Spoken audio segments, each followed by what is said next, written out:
골로새서 1장 28절 29절 말씀.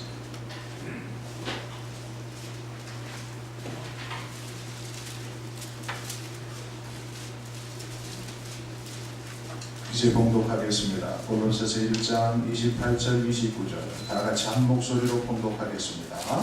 우리가 그를 전파하여 각 사람을 권하고 모든 지혜로 각 사람을 가르치며 각 사람을 그리스도 안에서 완전한 자로 세우려 하니 이를 위하여 나도 내 속에서 능력으로 역사하시는 이의 역사를 따라 힘을 다하여 수고하노라. 아멘. 우리는 새해를 맞이하여 예수 그리스도의 신부로 단장하라는 말씀을 따라 어떻게 예수 그리스도의 신부로 단장할 것인가에 대해서 지금 계속해서 말씀하고 있습니다. 먼저 말씀으로 신부 단장할 수 있어야 합니다. 말씀이 우리의 신앙의 기초가 되어야 합니다. 우리 가정의 반석이 되어야 합니다. 말씀이 없는 곳에는 하나님의 역사가 일어날 수가 없는 것이죠. 기도로 신부 단장하라고 말씀을 드렸습니다. 말씀은 우리 영혼의 양식이고 기도는 우리 영혼의 호흡이라고 했습니다. 호흡을 잘 해야만이 건강할 수 있습니다. 기도가 삶이 되고 삶이 기도가 되도록 해야 합니다. 그리고 지난 주일에는 전도로 신부 단장하라고 말씀을 드렸습니다. 내가 예수 믿고 난 후에 나를 통해서 예수 믿는 사람이 얼마나 되느냐. 분명히 우리가 하나님 앞에 섰을 때 하나님께서 우리에게 물으실 것입니다. 값없이 준 그 복음의 선물을 네가 어떻게 나누어 줬는가? 은혜 받은 것을 네가 어떻게 나누어 줬는가? 내가 너에게 베풀어 주신 은혜를 나눠준 사람들이 어디에 있는가? 라고 묻게 될 것입니다. 오늘은 양육으로 신부 단장하라는 제목으로 말씀을 증거하겠습니다. 진정한 전도는 양육의 자리까지 나가야 합니다. 한 영혼을 교회에 데리고 와서 등록을 시키는 것으로 만족할 것이 아니라 그 영혼이 제대로 양육을 받아서 예수님의 제자가 되는 자리까지 인도하는 것이 진정한 전도입니다. 양육의 뜻이 무엇입니까? 아이를 잘 자라도록 기르고 보살피는 것이 양육의 정의입니다. 아이를 낳는 것도 중요하지만 더 중요한 것은 그 아이가 잘 자라도록 보살피고 기르는 것입니다. 보통 예수를 처음 믿는 사람을 가지고 영적인 갓난아이라고 그렇게 말을 합니다. 갓난아이에게는 엄마의 돌봄이 절대적으로 필요합니다. 엄마가 없더라도 보모나 다른 엄마를 대신한 사람이 제대로 돌보아 주어야만이 제대로 자라날 수 있습니다. 그러나 갓난아이를 제대로 돌보지 않는다면 죽어버립니다. 그리고 제대로 잘 양육하지 못하면 문제투성이 아이로 자라나 결국 사회에 덕을 끼치는 자가 아니라 사회에 악을 끼치는 그런 자가 되는 것입니다. 오늘날 우리 그리스도인들이 세상 사람들로부터 손가락질을 당하는 이유 가운데 하나가 무엇입니까? 양육을 제대로 받지 못했기 때문에 그리스도인다운 모습이 나타나야 하는데 그리스도인다운 모습이 나타나지 않으니까 예수 믿는 사람들이 왜 저럴까? 예수 믿는 사람들이 왜 저럴까? 하고 손가락질을 하게 되는 것입니다. 전도를 통해서 이제 교회 문턱을 지나 교회에 등록을 했습니다. 그 다음 우리는 어떻게 그 영혼들을 양육해야 하는가? 본문을 통해서 양육의 원리를 배우고자 합니다. 이미 제자대학을 졸업한 사람들은 이 양육의 중요성, 양육이 얼마나 중요하다는 것을 여러분들은 배웠을 것입니다. 오늘 본문에서 바울은 골로새 교회를 향하여 이렇게 편지를 쓰고 있습니다. 우리가 그를 전파하여 각 사람을 권하고 모든 지혜로 각 사람을 가르치는 각 사람을 그리스도 안에서 완전한 자로 세우려 하니 이를 위하여 나도 내 속에서 능력으로 역사하시는 이 역사를 따라 힘을 다하여 수고하라. 오늘 이 말씀 속에서 첫 번째 양육의 원리는 무엇입니까? 전파하면서 양육해야 된다는 것입니다. 우리가 그를 전파하여, 우리가 그를 전파하여, 우리가 그를 전파하여, 그렇게 말씀하고 있습니다. 우리는 바로 바울의 동역자들, 제자들, 먼저 믿은 그리스도인들을 말하는 것이죠. 그들이 누구를 전파했다고 했습니까? 누구를 전파했다고 했어요? 누구를 전파했다고 했습니까? 그는 누구입니까? 예수 그리스도가 아닙니까? 양육에서 가장 중요한 핵심은 예수 그리스도입니다. 예수 그리스도를 전파하는 것입니다. 전도의 본질은 예수 그리스도를 전파하는 것입니다. 양육의 본질은 예수 그리스도에게서 나오는 영양분을 통해서 자라날 수 있는 것입니다. 이 전파라는 헬라 단어가 카탄겔로멘이라는 단어. 전파라는 단어 속에 케리크마라는 단어인데 이것은 설교하는 것을 말하는 것입니다. 선포한다 이런 뜻을 갖고 있어요. 그런데 이 카탄겔로멘이라는 뜻은요, 반복적으로 이해가 되도록 계속해서 알게 하는 것, 이런 뜻을 가지고 있어요. 그래서 한 영혼이 교회로 들어오게 되면 그 영혼에게 다가가서 예수님이 어떤 분이신가를 계속해서 설명을 해준다는 겁니다. 언제까지? 이해가 될 때까지 계속해서 그렇게 해준다는 것입니다. 마치 갓난 아이를 어머니 품에 안겨서 엄마의 젖을 물리면서 계속 젖을 공급하는 것과 같은 것입니다. 예수 그리스도가 누구인가를 이해가 되도록 잘 설명해 주는 것이 바로 전파입니다. 복음이 무엇입니까? 복음을 가장 선명하게 드러난 사건이 바로 십자가의 사건이 아닐까요? 안타깝게도 오늘날 많은 그리스도인들이 복음에 대해서 잘 이해하지 못합니다. 묻습니다. 당신이 교회 다니고 있는데 예수님에 대해서 좀 소개를 해주세요. 여러분들의 교회의 심벌이 십자가인데 십자가에 대해서 좀 설명을 해주세요 라고 하면 당황하는 그리스도인들이 굉장히 많습니다. 복음이 뭘까? 십자가 목걸이도 하고 십자가 반지도 끼고 차에 십자가 목걸이도 달아놓고 그렇게 하는데 십자가가 무엇인가? 십자가는 두 가지 예수님의 모습입니다. 죽음과 부활이죠. 죽음은 예수 그리스도가 십자가에서 죽으심으로 말미암아 나의 옛 사람이 죽었다는 것입니다. 로마서 6장 6절 말씀에 보니까 우리가 알거니와 우리의 옛 사람이 예수와 함께 십자가에 못 박힌 것은 죄의 몸에 죽어 다시는 우리가 죄에게 종로로 타지 아니하려 함이니, 그렇게 말씀합니다. 그러니까 예수님께서 십자가에 돌아가셨을 때 비록 2000년 전에 갈보리 언덕에서 돌아가셨지만은 나의 옛자, 죄로 말미암아 죽었던 나의 옛자가 십자가에 예수님과 함께 죽은 것입니다. 할렐루야. 죽은 거예요.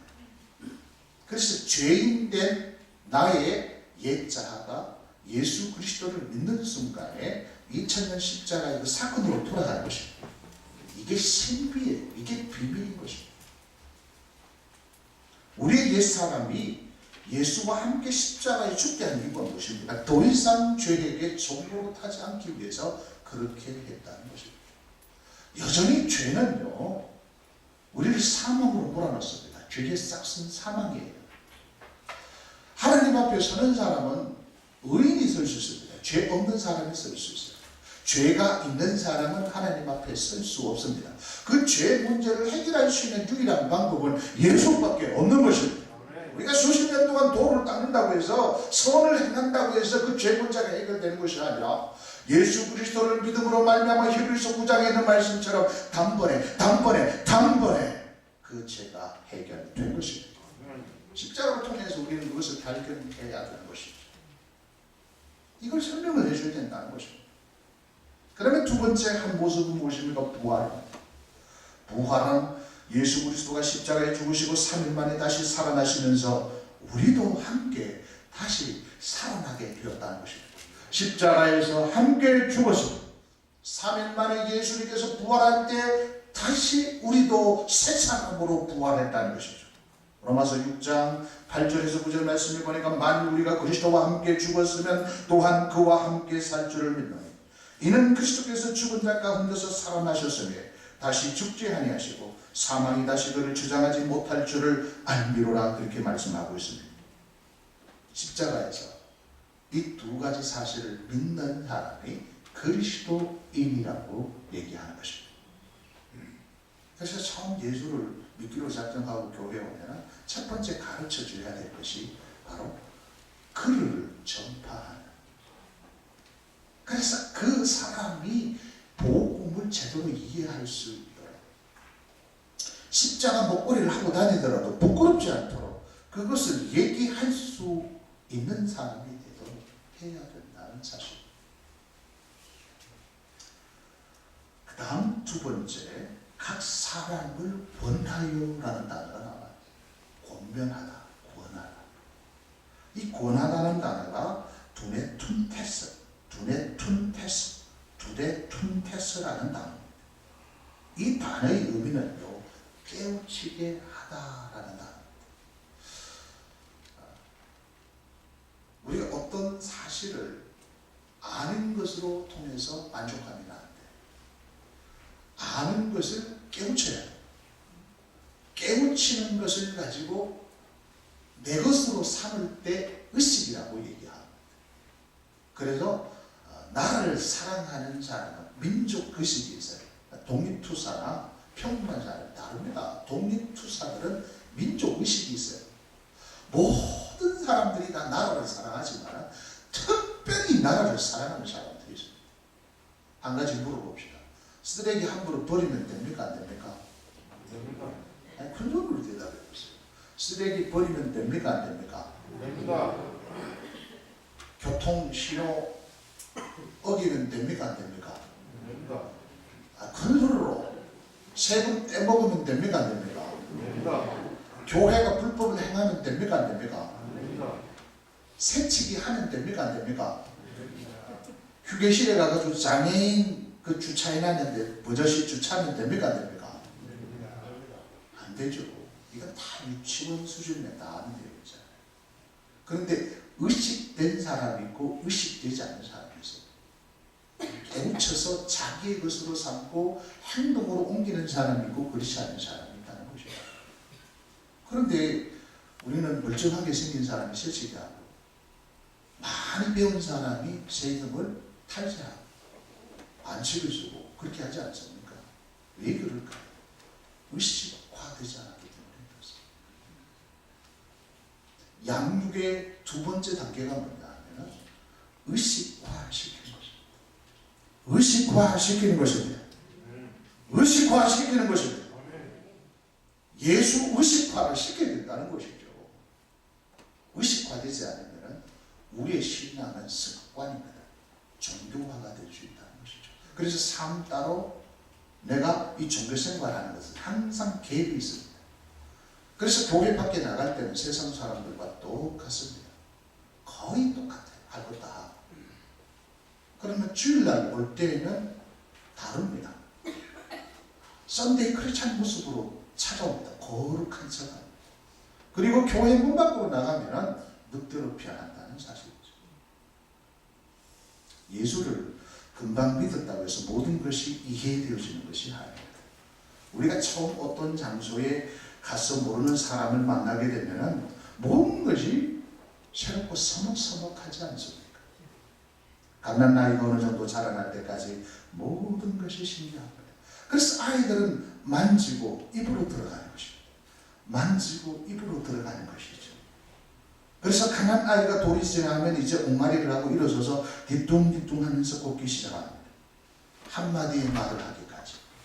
걷기까지 수없이 반복적으로 옹알이를 하고 넘어졌다 일어섰다. 옹알이를 하다가 엄마는 엄마라고 얘기한다. 어제는 아빠라고 얘기한다. 그러다가 돌이 지나면 한 발자국 두 발자국 엄마 아빠들은 박수를 치면서 이리 온다 이리 온다. 걸어가는 것이 신기하게 느껴지는 것이죠. 예수를 처음 믿으면 그렇습니다. 그렇기 때문에 계속해서 만나서 우리는 고면해야 된다는 것이죠. 어떻게 되도록? 그 예수가 의식화되도록. 그러다가 막 기도도 조금 합니다. 한 몇 문장 기도도 하고, 아유, 성도님 이제 기도할 줄도 아네. 정말로 주일 성수도 잘합니다. 그러다 헌금 생활도 잘하고 막 헌신도 합니다. 그러면은 먼저 믿은 우리는요, 영적으로 박수를 보내면서, 야, 저 성도님이 몇 개월도 안 됐는데 저렇게 변하다니. 우리가 감격은 하지 않습니까? 복음은 반복적으로 들을 때 그것이 이해가 되어지기 시작하는 것이죠. 한두 번 이야기를 해서 이해하지 못한다고 해서 실망하거나 좌절해서는 안 된다는 것입니다. 어떤 아이는 성장이 발육이 빠른 아이가 있는 반면에 어떤 아이는 두 돌이 지나도 석 돌이 지나도 말을 잘 못하는 아이도 있을 수 있다는 것입니다. 그러나 계속해서 관심을 가져주고 고면할 때, 깨우쳐줄 때, 의식화시킬 때 언젠가는 말을 하게 된다는 것이죠. 이게 두 번째 나라입니다. 그 다음 세 번째는 가르침으로 양육을 해야 합니다. 오늘 본문 말씀해 보니까 모든 지혜로 각 사람을 가르치면 그렇게 말씀하고 있지 않습니까? 바울과 그의 동역자들은 교회 안으로 전도되어 온 처음 예수 믿는 자들을 계속해서 가르쳤던 것입니다. 한 영혼에게 복음을 증거하여 교회에 나와서 등록하는 것으로 만족하는 것이 아니라 이제 모든 지혜를 동원하여 복음을 가르치는 단계까지 나아가야 한다는 사실입니다. 양육의 반대가 뭔지 아십니까? 양육의 반대가 다 같이 따라하겠습니다. 사육. 양육의 반대가 사육. 사육이라는 것은요, 병아리를 키우기 위해서는 닭들을 해가지고 온도를 조절해가지고 뭡니까? 새끼를 까는 것에 초점을 맞춥니다. 그리고 양계장에 가면 그 닭장이죠, 닭장. 닭 한 마리 겨우 움직일 수 있을 정도로 그렇게 만들어 놓고 거기다 뭡니까? 먹이를 주는 거예요. 먹이. 고칼로리의 먹이를 주고 매일 닭을 하나씩 낳도록 만드는 것입니다. 이게 사육입니다. 그리고 돼지를요, 양동장에 가면은 돼지를요, 키우는데 빨리 자라도록 먹입니다. 고칼로리의 어떤 그 사람을 먹이는 것이죠. 왜 상품이 돼야 되기 때문에. 어느 날 안타까운 것은 교회가 양육이 되어지는 것이 아니고 한 영혼에게 관심을 가지고 그 영혼이 정말로 예수를 인격적으로 만나고 그 예수 그리스도를 의식화시켜가지고 삶이 변하고 가치가 변하고 그의 삶 인생이 바뀌어지는 것에 올인하는 것이 아니라 거기에 가치를 두는 것이 아니라 교회가 양돈장을 만드는 것이 아주 편리한 신소를 만드는 것, 사람들을 불러 모으고 거기서 사육하는 교회로 전락하고 말았다는 것이죠. 그래서 한 영혼에 대한 가치, 우리 예수님께서 잃어버린 그 한 마리의 양을 어깨에 메고 오는 그 신령, 그래서 그 영혼이 변할 때까지, 그 영혼이 예수님의 사람이 될 때까지 끊임없이 관심을 가져주는 단계, 그것이 굉장히 중요하죠. 아이가 어느 정도 자라게 되면 반드시 글자를 가르쳐서 배우고 익혀야 하듯이 정상적인 신앙생활을 하기 위해서는 말씀을 배우는 자리에 나가야 되는 것입니다. 참 죄송하지만 여러분들 가운데 신앙이 오랜 세월 동안 수십 년 신앙생활 하시는 분들이 있지 않습니까?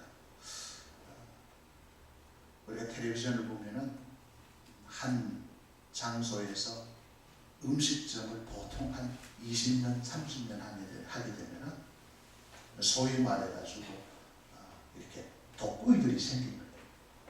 그렇죠? 저 집 음식은 진짜 맛있어.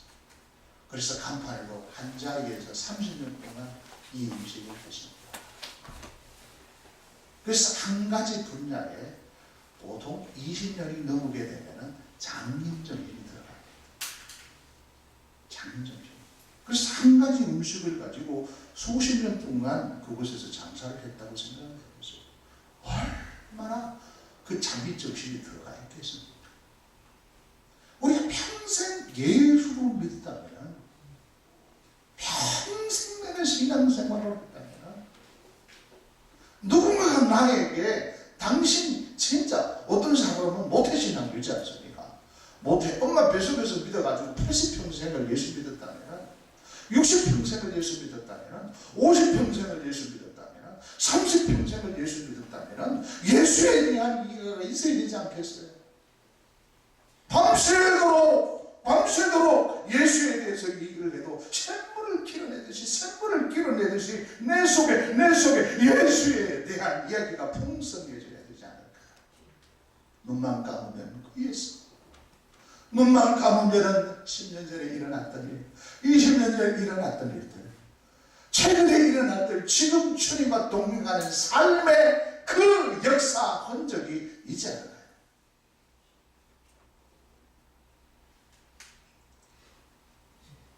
끊임없는 예수에 대한 배움, 말씀에 대한 배움을 통해서 우리의 신앙이 자라나야 한다는 것입니다. 그래야만 어떻게 해요? 새로운 영혼들에게 가르쳐 줄 수 있는 것입니다. 요즘 아이들이 좋아하는 영화 늑대 소년이라는 영화가 있어요. 아마 보신 우리 친구들이 있을 거예요. 보신 분들이 아마 있어요. 이 영화를 보면 어릴 적 산속에 버려진 아이가 늑대가 되어버렸어요. 그런데 어느 날 여자 주인공 수리는 요양처 시골에 가서 살게 되는데 헛간에서 이 늑대 소년을 발견하게 됩니다. 음식을 나오면 허겁지겁 손으로 먹는 늑대 소년에게 처음 가르쳐주는 말이 뭔지 아십니까? 기다려. 그리고 철수라는 이름까지 지어주고 그를 가르치면서 인간의 삶을 살도록 하며 나중에 주인공 수리와 철수가 사랑에 빠진다는 이런 줄거리 내용. 모습은 인간의 모습을 하고 있다 할지라도 제대로 가르침을 받지 못하고 배우지 못하게 되면 결국 우리의 삶은 늑대처럼 살 수밖에 없습니다. 우리 주변을 보십시오. 사람의 모습을 하고 있으면서 짐승처럼 사는 자들이 얼마나 많습니까? 멀쩡하게 생겼는데 밤만 되면은요 흉악법으로 바뀌어집니다. 멀쩡하게 생긴 분이 흉악법, 멀쩡하게 생긴 분이 사기꾼. 그래서 인면수심이라는 말이 있지 않습니까? 즉 사람의 얼굴을 하고 있으나 마음은 짐승과 같다는 뜻입니다. 마음이, 행동이 몹시 흉악한 사람을 이르는 말이 바로 인면수심이 아닙니다. 오늘날 이 땅의 교회의 모습은 진정한 양육을 잃어버린 모습이기 때문에 교회의 모습이 늑대의 모습과 같지 않습니까? 예수님께서 이 세상에 오시려 하신 3대 사역이 무엇입니까? 가르치는 사역, 전파하는 사역, 치유하는 사역이 아닙니까? 마태복음 4장 23절에 보면 예수께서 온 갈릴리에 두루 다니사 그들의 회당에서 가르치시며 천국 복음을 전파하시며 백성 중에 모든 병과 모든 약한 것을 고치시니 그렇게 말씀합니다. 첫 번째 뭡니까? 가르치는 사역이었습니다. 예수님께서는 사랑하는 제자들에게 구약의 말씀을 가르쳤어요. 가르치는 것을 가지고 디다케라고 이야기해요. 디다케. 계속 반복적으로 가르쳐줬다는 것입니다. 그래서 예수님께서 가장 우선순위에 둔 사역이 바로 가르치는 사역이기 때문에 교회는 가르치는 곳이 되어야 하는 것입니다. 훈련하는 곳이 되어야 된다는 것입니다. 학생이 학교를 싫어하게 되면 이 학생은 이미 학생이 아니에요. 교인이 성도가 교육을 싫어하면, 훈련을 싫어하면 이미 교인 되는 그 자격이 없는 사람인 것입니다. 내 버릇을 내가 알아서 다 할게. 아니, 트레이너를 하물며 우리가 다이어트를 한다 할지라도 우리가 헬스클럽에 가면 코치를 받아야 됩니다. 트레이닝을 해야 제대로 내 몸 관리가 되는 것입니다. 하물며 우리가 영적으로 성숙하기 위해서는 이 트레이닝이 얼마나 중요한지 몰라요. 그래서 정상적인 그리스도인은 나를 좀 트레이닝 좀 해주세요, 나를 좀 관리해 주세요 라고 간청하게 되어 있다는 사실. 그 다음 네 번째 단계가 무엇입니까? 완전한 자로 세우는 데까지 양육해야 돼요. 처음에 예수를 믿게 되면 그 사람에게 무슨 사역을 해야 됩니까? 예수 그리스도를 소개하는 십자가 복음을 잘 설명해 줘야 돼요. 그리고 그 예수 그리스도가 의식화되도록 권면해야 됩니다. 반복적으로. 마치 갓난 아이에게 엄마가 젖을 두듯이 반복적으로 그렇게 접근해서 교제를 하는 거예요. 그리고 그 영혼이 제대로 자라나기 위해서 뒤늦게 가르쳐줘야 된다는 것이죠. 트레이닝을 시켜줘야 된다는 것이죠. 그렇게 하면 안 돼, 이렇게 해야 돼, 저렇게 구워야 돼 라고 트레이닝을 해줘야 돼. 그리고 네 번째는 어디까지? 완전한 자로 세우는 데까지 양육을 해야 돼. 오늘 본문에 보면은 그리스도 안에서 완전한 자로 세우려 하느니 그렇게 말씀합니다. 이 그리스도 안에서 완전한 자로 세운다는 뜻이 무엇입니까? 완전한 자라는 것은 흠도 없고 티도 없는 완벽한 인간을 만들어낸다, 그런 뜻이 아니에요. 이 단어는 또 텔레이온, 온전한 자, 기준에 맞는 자, 이런 뜻을 가지고 있습니다. 어느 단체 나가면은 회칙이 있습니다. 사내는 모이도 회칙을 만듭니다. 회장의 기준, 총무의 기준, 임원의 기준이 있습니다. 그 기준에 맞는 사람이 임원이 될 수 있는 것이죠. 하나님의 나라에도 하나님의 기준이 있습니다. 하나님의 뜻에 맞는 사람으로 세울 때까지 양육해야 된다는 것이죠. 하나님께서는 다윗을 향하여 내 마음에 합한 자, 내 기준에 맞는 사람이 다윗이었습니다. 그렇다고 해서 다윗이 완전한 사람이었습니까? 죄도 짓지 아니하고 흠도 없고 윤리적 도덕적으로 깨끗한 사람이었습니까? 아니었습니다. 우리가 보기에 다윗은 많은 흠이 있었던 사람이었습니다. 그런데 불구하고 하나님께서는 내 마음에 합한 사람, 내 기준에 맞는 사람이라고 했다는 것입니다. 노아를 향하여도 당대의 의인이요 완전한 자라, 욥을 향해서도 의인이라 완전한 자라, 그런 표현을 했습니다. 하나님의 기준에 맞는 사람으로 세울 때까지 양육을 해야 된다는 것이죠. 초대교회에 문제가 일어났습니다. 구제 문제 때문에 문제가 일어났죠. 헬라파 유대인과 헬라파 유대인. 그래서 히브리파 유대인들은 본토 유대인들을 말하는 것입니다. 그리고 헬라파 유대인들이라는 것은 헬라 지역에 고린도 지역이나 로마 지역에 나가 있었던, 흩어져 있었던 유대인들을 말하는 것이죠. 요즘 말로 하면은 우리 한국 살아 있는 방에 제일교파나 제일교포가 있지 않습니까? 몇 년 전부터 이제 제일교포, 제일교포, 해외 교포들에게도 투표권을 줬잖아요. 한국 사람이기 때문에. 그러듯이 이들이 이제 교회 안에 섞여 있었습니다. 예루살렘 교회가 하루아침에 부흥된 교회였기 때문에 본토 유대인들이나 흩어져 있는 유대인들이 섞여 있었어요. 그래서 섞여 있는 가운데서 이제 교회에서 구제하기 시작했습니다. 팔은 너 안으로 굽잖아요.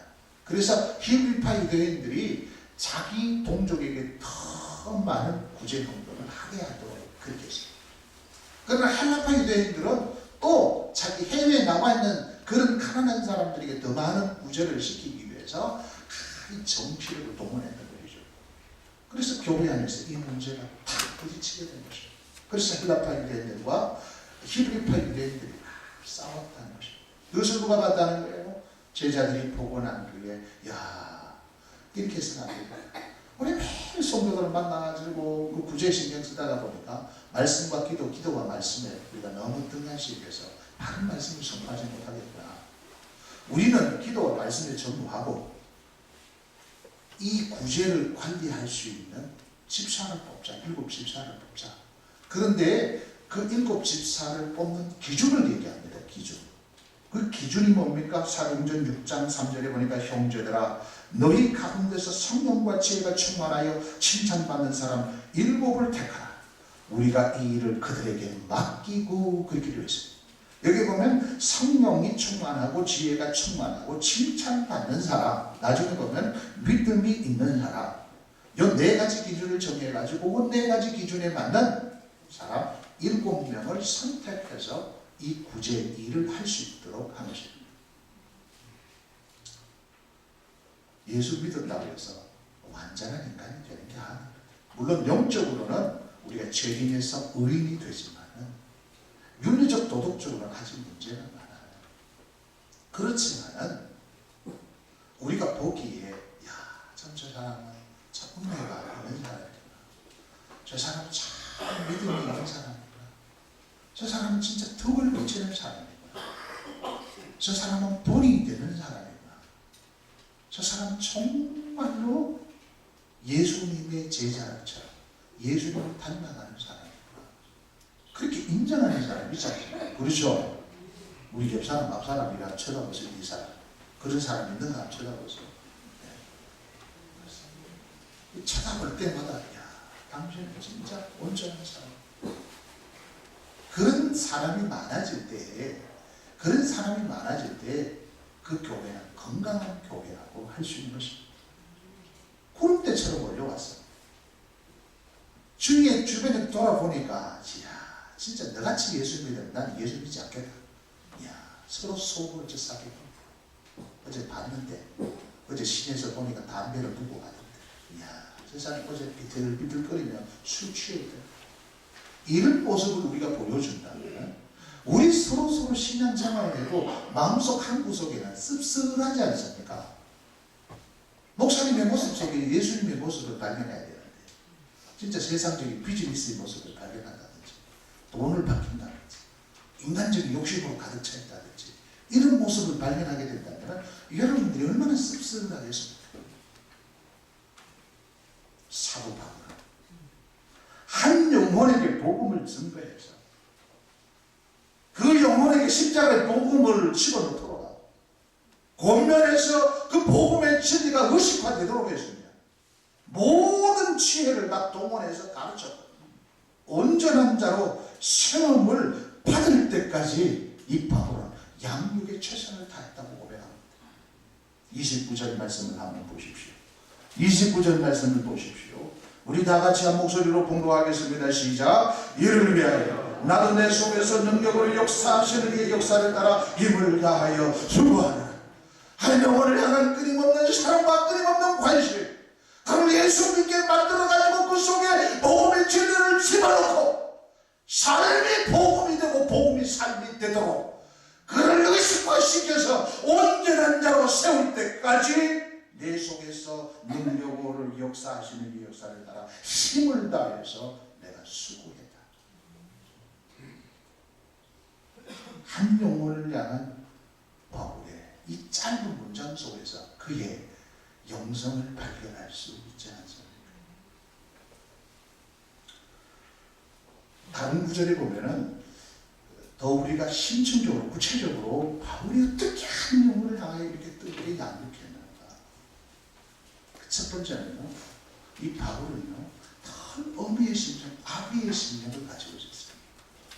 그래서 한 영혼을 자기 영적인 자궁 속에 집어넣고 그를 낳았다고 얘기합니다. 낳았다고 그렇게 고백합니다. 복음으로 낳았다.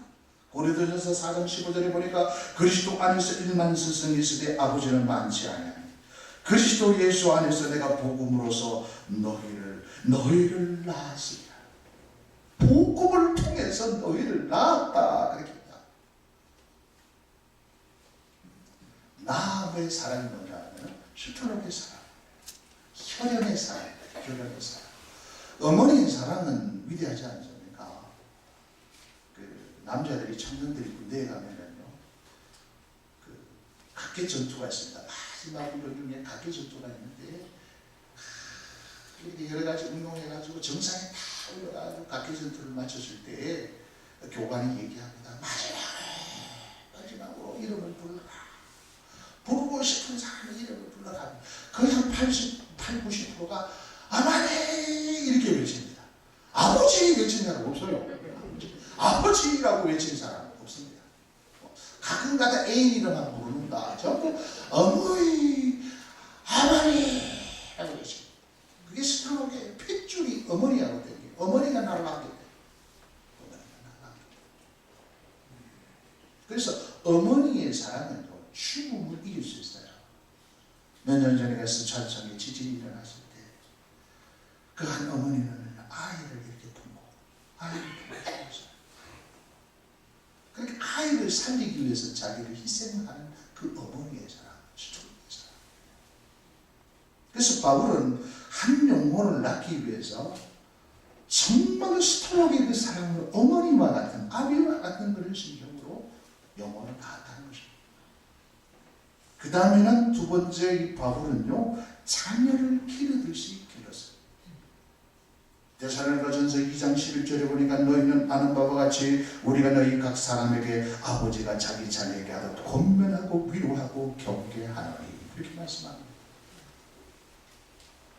우리 교회 젊은 집사님들도 아이 기른 거 있잖아요. 예배를 정상적으로 못 드립니다. 자기 아이가 조금만 하면은요, 그것을 달려가요. 엄마의 관심, 사랑이라고 하죠. 자녀를 기르듯이, 자녀를 기르듯이 길렀다는 거죠. 그리고 밤낮 쉬지 않고 눈물로 훈계를 했어요. 밤낮 눈물로 훈계했다. 사도행전 20장 31절에 보니까 그러므로 여러분이 이를 깨어 내가 3년이나 밤낮 쉬지 않고 눈물로 각 사람을 훈계하는 것을 기억하라. 아, 대단하지 않습니까? 3년 동안 밤낮 쉬지 않고 눈물로 각 사람을 내가 훈계했다고 말씀합니다. 바울보다 더 바쁜 사람이 어디 있겠어요? 그럼에도 불구하고 밤낮 쉬지 않고 눈물로 각 사람을 훈계했다. 바울이 이러한 태도, 양육을 했기에 그리스도 안에서 온전히 세워진 자들이 세워지게 된 것입니다. 제대로 된 양육은 한 나이에 한 어머니가 1대1로 양육하는 거예요. 물론 쌍둥이를 낳아서 양육하는 자도 있고 심지어 새 쌍둥이를 낳아서 양육하기도 합니다. 그러나 1대1 양육이 일반적입니다. 한 어머니가 한 아이를 낳아서 기르는 것. 한 아이를 잉태하여 드디어 10개월이 지난 아이가 태어났습니다. 그 아이의 제대로 양육하기 위해서는 산모가 모든 일을 제쳐놓고 그 아이에게 올인해야 된다는 사실. 한 영혼을 잉태하여 그 영혼을 교회로 인도하여 영적인 갓난아이로 태어나겠다면 영적인 산모가 되어 제대로 양육해야 되지 않겠습니까? 그런데 우리는 지금까지 아이를 낳기는 했는데 그 아이를 제대로 양육하지 못했다는 것이고 전도를 해서 데리고 옵니다. 그래서 목사님이나 그냥 리더들에게 사육을 해달라고 맡기는 거예요. 전도를 했으면 교회를 책임져 주십시오. 목사님이 다 알아서 양육을 해 주십시오. 그래서 목사님이 옛날에 우리 선배 목사님들은 온몸에 뭐를 갖고 다니는 젖병을 갖고 다니는. 그래서 저 집에 가서 젖병 물어주고 이 집에 가서 젖병 물어주고 저 집에 가서 또 젖병 물어주고 또 있다가 젖병이 다 떨어져서 또 쫓아가가지고 젖병 물어주고 그리고 다 큰 사람도 다 큰 성도도 10년 20년 된 성도도 목사님 젖병 안 줍니까? 얘기하는 것입니다. 그래서 젖병 목회를 통해서 한국교회를 이만큼 부흥시켰습니다. 우리 선배들. 밤낮 쉬지 않고 젖병을 가지고 쫓아다니는 것이죠. 그래서 70년대 후반기부터 아니다. 초대교회 우리의 믿음의 선배들은 모든 성도들이 제사장이었다. 모든 성도들이 제자로서의 양육을 해야 된다. 그래서 사랑의 교회부터 이 운동이 일어나기 시작한 것입니다. 그래서 우리 교회도 제자대학을 하지 않았습니까? 제자대학 라이센스 받기 위해서 제자대학 나온 거 아니잖아요. 양육하기 위해서. 그런데 오늘날 안타깝게도 우리는 아이를 낳자마자 고아원에 보내버렸고 타가수에 맡겨버렸고 무관심 속에 그 아이를 잃어버렸고 해외로 입양이 가버렸고 심지어 죽음을 당했습니다. 내가 전도한 영혼은 내가 끝까지 양육해야 한다. 바울의 이 신명을 가지고 양육해야 한다는 이 도전을 해야 한다는 것입니다.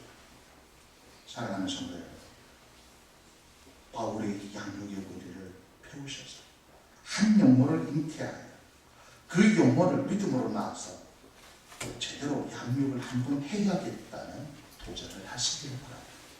새해에는 양육으로 신부 단장하는 여러분 되시기를 예수 그리스도의 이름으로 축복합니다. 기도하겠습니다.